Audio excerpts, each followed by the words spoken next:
안녕하세요. 나박사의 메디컬 톡입니다. 지금은 독감 예방접종을 하는 시기인데요. 독감은 간혹 암 환자를 포함한 만성질환 환자를 위험하게 합니다만 사실 진료실에서 독감 백신 접종을 적절히 권하지는 못하고 있습니다. 우선 진료 시간에 여유가 없기도 하고 백신을 권유할 때 환자에게 경제적 부담이 있을 수 있기 때문입니다. 그러나 암 환자나 만성질환자뿐만 아니라 환자의 가족까지 독감 예방접종은 꼭 필요하므로 가까운 보건소나 인근 병원에서라도 되도록 접종하시라는 말씀부터 먼저 드리고 시작하겠습니다. 오늘 독감에 대해 살펴볼 내용을 미리 정리해보면, 첫째, 독감 고위험군은 백신 예방접종이 매우 중요한데 만성질환자와 암 환자는 이러한 고위험군에 속한다는 것이고요. 둘째, 독감 예방접종 후에는 바로 자리를 뜨지 마시고 15분 이상 지난 후에 병원에서 나오셔야 합니다. 바쁘다고 그냥 가시는 경우가 있는데 그러시면 안 됩니다. 백신 접종 후 일정 시간 대기해야 되는 이유는 부작용 설명 부분에서 다시 말씀드리겠습니다. 세 번째는 독감 접종 시기와 3가와 4가 백신의 차이를 말씀드리고, 마지막으로 독감 예방접종과 관련해서 암 환자에게 도움이 될 내용들을 정리해 보겠습니다. 의사들은 왜 독감 예방접종을 권할까요? 위험성에 있어서 감기와 독감의 가장 큰 차이점은 바로 전염성과 합병증이기 때문에 독감은 무엇보다 예방이 가장 중요합니다. 독감은 전염성이 매우 강해서 병원에서 한 명이라도 독감이 발생하면 주변 환자를 감염시킬 수가 있기 때문에 즉각 격리시키지요. 또한 독감은 합병증이 심하면 문제가 됩니다. 독감 합병증은 폐렴이 가장 흔한데요. 원인은 바이러스 자체 때문이거나 또는 2차 세균 감염에 의한 것이고, 이 경우 치사율이 5% 정도로 추정됩니다. 이런 합병증 위험이 높은 사람들을 고위험군이라고 하는데요. 소아나 50세 이상, 당뇨, 만성 심장, 폐, 간, 신장질환, 심한 비만, 의료기관 종사자, 임산부, 그리고 가장 중요한 암 환자도 이러한 고위험군에 속합니다.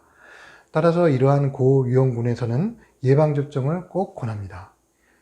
독감 백신의 가장 흔하고 가벼운 부작용은 주사 부위가 붓고 아픈 것이죠.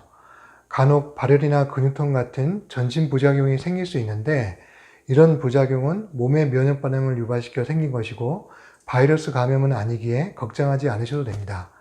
또 계란 알러지가 있거나 이전에 백신 투여 후 심한 부작용이 있었다면 주의가 필요합니다. 독감 백신에서 가장 위험하고 심각한 부작용은 바로 아나필락시스라는 과민 반응입니다.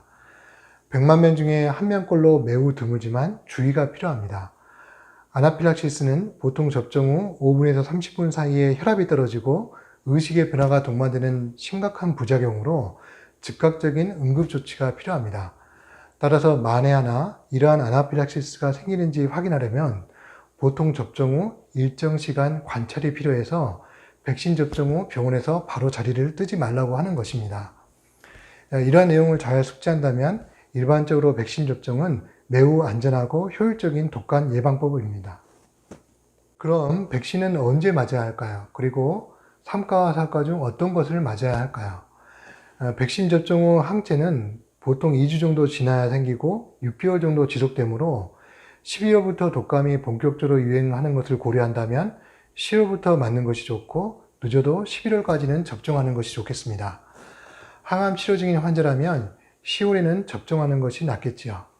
또 많은 분들이 백신을 맞을 때 3가와 4가 중 둘 중 어느 것을 맞아야 하나 고민을 하시더군요. 4가는 B형 인플루엔자 바이러스에 대한 면역을 더 강화시킨 것이라서 일반적으로 4가를 더 권하지만, 만약 가격이 부담이 된다면 3가도 충분한 효과가 있으니 큰 걱정은 안 하셔도 됩니다. 진료 현장에서는 간혹 증상만으로 독감과 감기를 구별하기 어려운 경우가 있는데요. 독감이 아닌 심한 감기인 경우는 발열 등 전신 증상이 있기도 하고, 반대로 감기가 아닌 독감인데도 심한 전신 증상은 없으면서 콧물, 기침 같은 단순 증상만 있을 수 있습니다. 보통 동네 병원에 가면 코 속으로 깊게 집어넣어 떼낸 분비물로 코인도 도마를 통해서 신속하게 독감 검사를 하는데, 이 검사는 100% 정밀한 것은 아니고 정확도가 50% 정도로 떨어질 수도 있습니다. 따라서 독감은 검사뿐 아니라 독감 유행 시기와 발열이나 기침 같은 증상 판단이 진단의 정확도를 높여줍니다.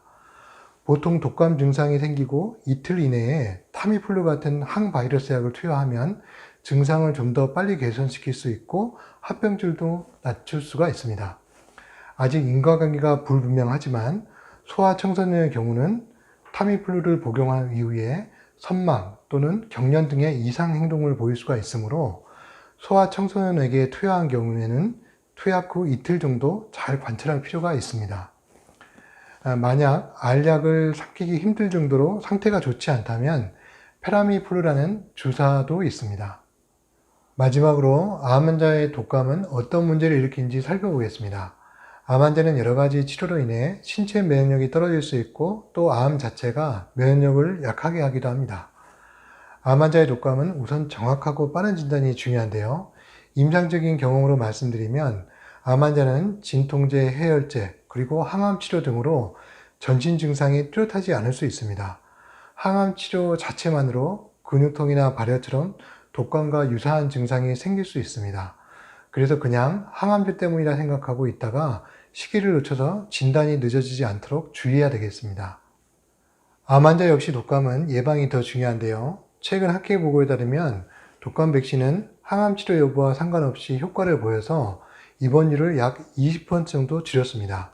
보통 백신을 맞은 후 항체가 형성되는데 2주 정도 걸리기 때문에 항암 치료 시작하기 2주 전에는 백신을 맞도록 권장하나 현실적으로 정확하게 시기를 맞추기 힘들기 때문에 항암 치료 중이라도 접종을 권합니다. 제 개인적인 의견은 환자가 항암 치료 중이라면 항암 주기에서 컨디션이 좋을 때 백혈구나 혈소판이 회복이 된 시기가 좋다고 생각합니다. 보통은 항암 치료 후 2주에서 3주 사이가 백신 접종하기에 적당합니다. 또한 암 환자나 만성질환자와 함께 생활하는 환자의 가족들도 꼭 예방접종을 하길 권하는데요. 환자가 가족과의 접촉을 통해 독감에 걸릴 가능성을 줄이기 위해서입니다. 그리고 암 자체가 신체免疫力을 낮춘다고 보기 때문에 일반적으로 암 환자는 치료가 모두 끝나고 완치 판정이 된 뒤라도 예방접종을 권합니다. 이상으로 독감에 대해 알아보고 암 환자의 유의사항을 살펴보았습니다. 올 겨울 독감으로 아프지 않고 건강하게 보내시길 바랍니다. 감사합니다.